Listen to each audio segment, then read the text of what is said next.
Hey everyone, thinking about buying the LG UltraGear GP9 gaming speaker. I don't blame you, the specs and promises sound amazing.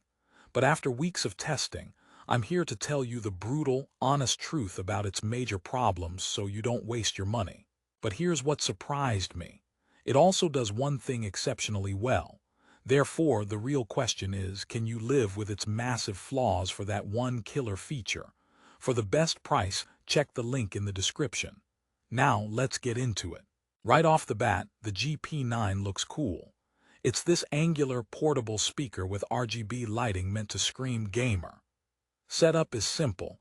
Plug it into your PC or console via USB or connect via Bluetooth. And the initial sound. Honestly, pretty impressive for its size. The Hi-Fi Quad DAC with that Ease 9038 Pro chip they tout isn't just marketing fluff. Music sounds rich and detailed. It's like it hired a tiny, well-dressed orchestra to play inside a shoebox. But that's the high point.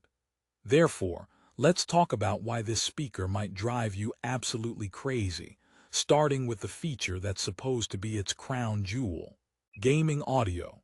They promise 3D gaming sound specialized for FPS and RTS games with DTS headphone for virtual 7.1 surround. Sounds like a tactical advantage, right? Wrong. Here's the first major problem. The virtual surround sound processing is, in my testing, a muddy, confusing mess. In competitive FPS games like Valorant or CS2, directional audio is everything. You need to hear if footsteps are left, right, or behind you. The GP9 consistently smeared those crucial cues. An enemy sprinting on my left would sound like they were in a vague, leftish cloud of noise. It's less pinpoint accuracy and more general area of concern. It turns your high-stakes match into a frustrating game of audio pin the tail on the donkey. Therefore, if the surround is bad, maybe just use it in standard stereo mode. You can, and it's better, but then you're not using its flagship feature. And here's the kicker.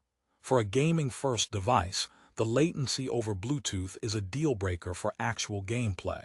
You get a noticeable delay between on-screen action and the sound.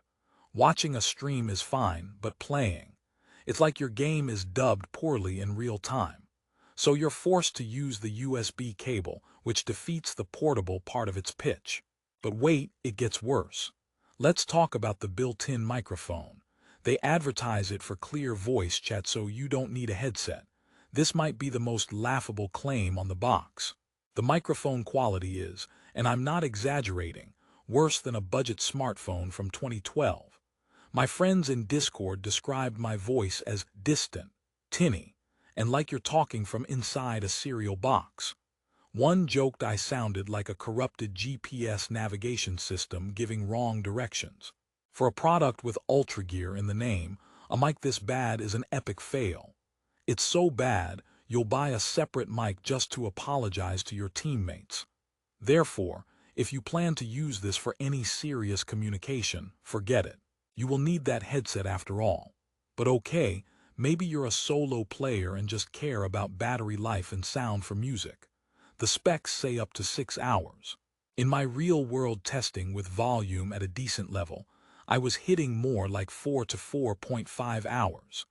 That's not terrible for a portable speaker, but it's not great either, especially for longer gaming sessions away from an outlet.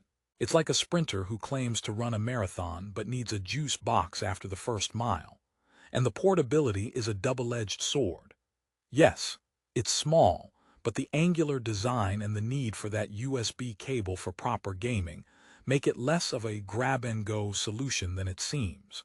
Therefore, we've covered the muddy surround sound, the laggy Bluetooth, the abysmal microphone, and the mediocre battery.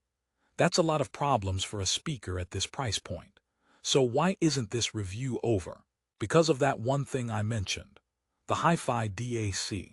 When you use this as a simple, wired DAC amp for a pair of good headphones, it genuinely shines.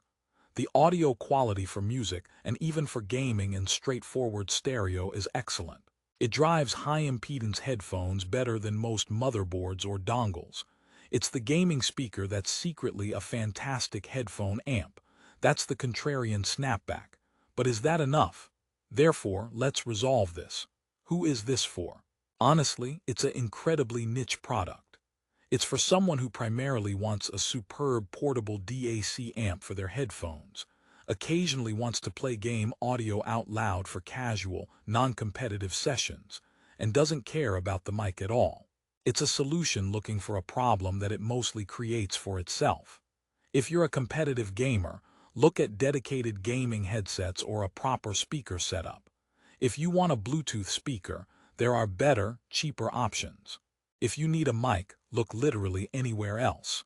So, my final verdict.